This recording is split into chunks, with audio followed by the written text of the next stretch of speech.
Bonjour à tous, j'espère que vous allez bien. On se retrouve aujourd'hui pour le dessin d'Elsa de la Reine des Neiges. Comme le tutoriel de réponse que j'ai fait il y a quelques temps, ça va pas être très simple, mais on va quand même essayer de détailler un maximum d'étapes pour bien le réaliser. En commençant par le repère et les contours. En premier, je fais un cercle en haut de ma feuille que je vais couper en 4 en son centre. Sur la ligne centrale, on va placer la limite du menton par ici. Ça doit être un quart de toute la hauteur. Ensuite, je place vaguement les épaules ici, et on a la limite de notre cou déjà faite ici. Ce repère que je trace en plus dans le cercle va être important pour la suite. Ça nous donnera l'alignement d'un œil avec l'oreille. Comme d'habitude, tous ces repères ne sont pas obligatoires. Vous n'êtes pas obligé de tous les faire ou de les faire tout simplement. Maintenant, avec une courbe, on va choisir la direction du visage. Pour Elsa, il va être légèrement baissé et incliné vers la gauche. Du coup, ma courbe va être aussi inclinée du côté gauche, jusqu'en bas. Voilà, maintenant, des deux côtés du cercle, je fais ces lignes comme repères supplémentaires.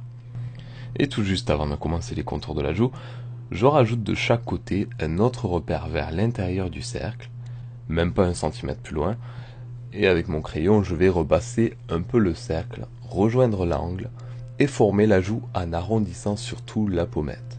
C'est la partie haute de la joue. On arrondit aussi vers le menton et on va remonter de la même façon pour l'autre côté en arrondissant moins les bords. Ensuite, l'oreille se trouve juste entre nos deux traits. Quelques coups de crayon et on l'a. Pour les yeux, ça va être un peu différent. Je vais tracer 1 ou 2 petits repères pour le placement. Je me fie à la courbe inclinée vers la gauche. Pour nous simplifier la tâche et pour placer les yeux au bon endroit, je vais couper mes 2 rectangles en 2. Et je vais placer mes yeux à chaque fois du côté gauche. Ça nous laissera un espace qui se trouve vers notre courbe. C'est l'espace conseillé qu'on laisse entre les yeux. Je fais directement le contour de l'œil. Les côtés sont assez pointus. La hauteur de l'œil, quant à elle, est assez petite, mais inclinée. Par contre, l'autre œil sera également en amande, mais posé sur notre repère ici. Qu'on a fait, souvenez-vous, pour aligner l'œil et l'oreille. Alors on vient d'avoir une petite coupure caméra, c'est pas très grave, mais on a quand même dû perdre 2 ou 3 minutes. Au-dessus des yeux, je fais les paupières. Ça montre aussi que nos yeux ne sont pas totalement ouverts. C'est pour ça qu'ils sont très fins. Ensuite, le nez est bien aligné avec la courbe gauche, vu qu'il s'agit du vrai centre du visage. Ça nous donne du coup le centre de la bouche, donc avec la perspective, le côté droit sera visiblement plus grand à l'œil nu. J'ai également placé un sourcil au-dessus de l'œil gauche. Maintenant, dans les yeux, je vais mettre l'iris et le sourcil manquant, qui lui est un peu plus bas que l'autre à cause de son expression. Lorsque c'est fait, je vais m'occuper des cheveux, et justement pour la construction de la chevelure, je ne fais pas tout en une seule fois, mais zone par zone, groupe de cheveux par groupe. Le groupe le plus volumineux, c'est celui du milieu. Il y aura des groupes secondaires de chaque côté, sans oublier la petite mèche qui pique vers les sourcils.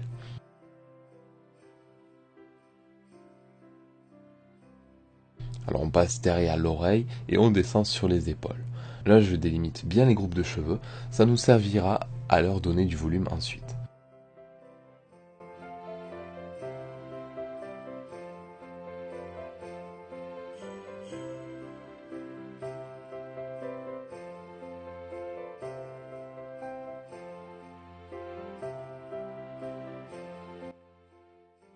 Là, je vais tracer les tresses qui prendront, elles aussi, beaucoup de volume.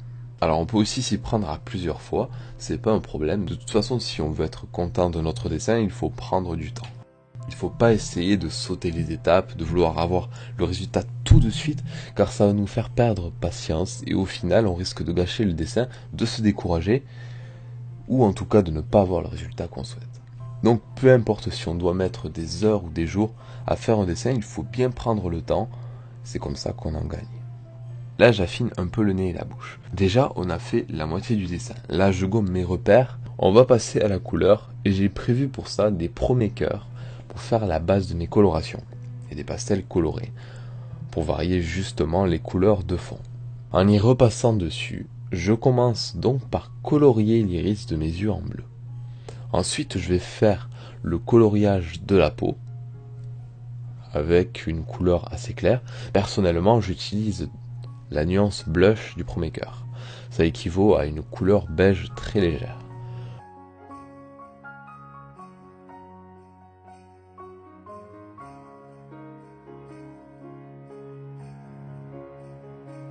Je colorie aussi les lèvres avec du beige pour éviter qu'il reste des traces blanches. Et je vais tout de suite vous montrer ce que voulait dire varier les couleurs de base. Donc là, ma couleur de base était le beige. Et en utilisant du rose par-dessus, ça a tout simplement remplacé la couleur. Mais si j'appuie moins fort, ça laissera des nuances beige au lieu qu'elles soient blanches. Ça donnera donc un rose plus clair. Si on avait eu une base bleue, en réduisant la pression, on aurait eu du violet. C'est des mélanges. Mais si vous avez que de simples crayons de couleur et pas de feutre, de pastel, ne vous embêtez pas avec les étapes, vous coloriez directement sans appuyer fort. Je donne du volume au nez avec différents roses et beiges et j'utiliserai assez souvent un pastel blanc pour éclaircir ma couleur de base.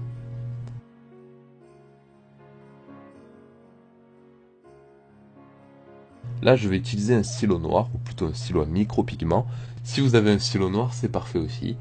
Avec, je vais faire le contour de l'œil, et puis je vais colorier l'intérieur de la pupille en noir.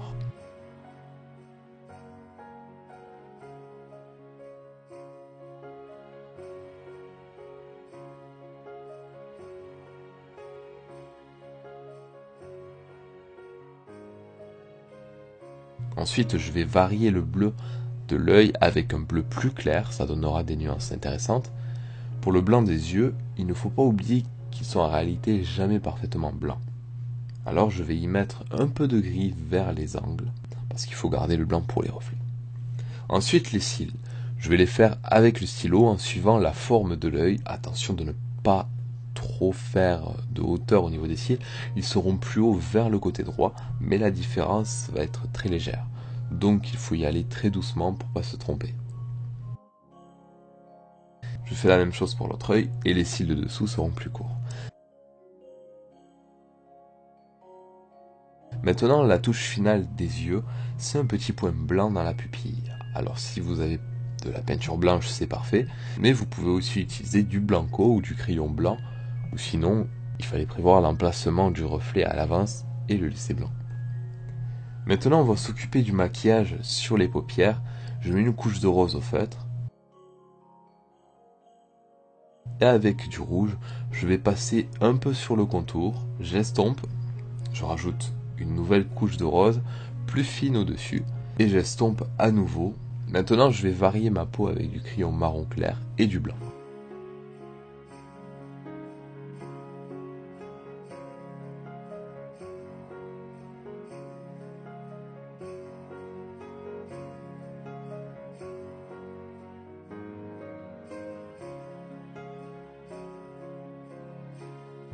J'estompe assez souvent pour maintenir une texture lisse. On peut aussi le faire avec un bout de papier ou vos doigts.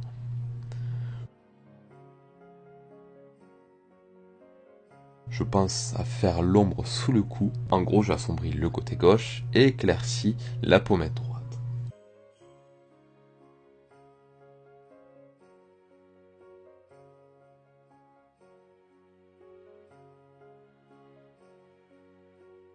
On revient sur notre visage plus tard, on passe aux cheveux. Là, je vais colorier chaque partie des cheveux avec une couleur jaune satin.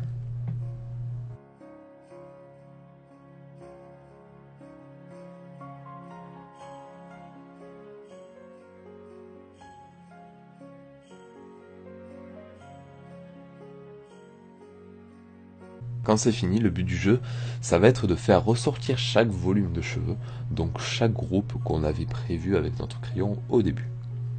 On va les faire ressortir avec de la couleur. Le mieux, c'est de prendre une couleur peau un peu plus foncée, du marron clair par exemple. Ça ira bien pour les ombres des cheveux. Et en plus, on reste dans la même famille de couleurs.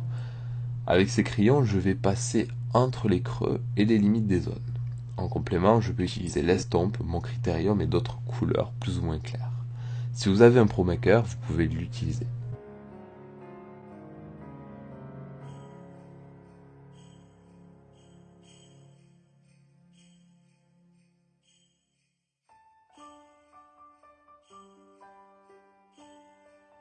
En plus de marquer les séparations de mes groupes, pour les tresses par exemple, je vais faire quelques traits en direction des cheveux pour chaque partie. Le fait de faire ces quelques traits, ça va de suite donner cet effet de cheveux aux couettes tant convoité.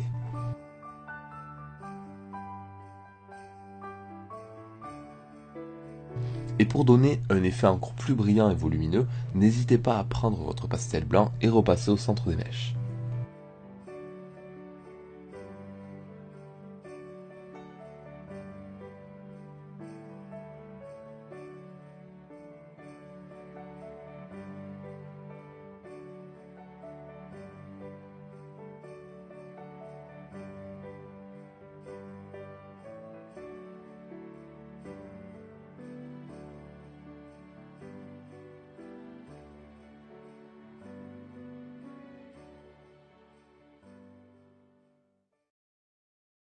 On revient sur le visage. Je vais colorier les sourcils couleur peau et avec un petit stylo marron ou crayon, je vais repasser par-dessus en faisant des petits traits en direction du nez.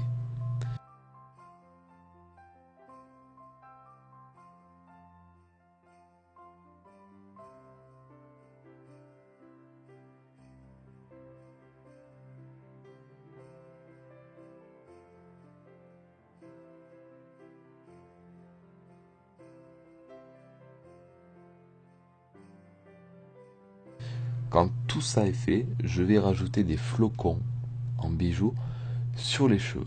Donc ces petits cristaux, je fais leur forme, je la colorie et je fais une petite ombre autour. Et puis je peux éventuellement amplifier les couleurs dans certains angles du visage. Maintenant je gomme ce qu'il y a de trop sur la feuille. Et on termine par ancrer notre personnage avec un stylo noir ou un stylo micropigment. On peut aussi utiliser du crayon noir et j'en passe. Je repasse même derrière les oreilles sur la chevelure.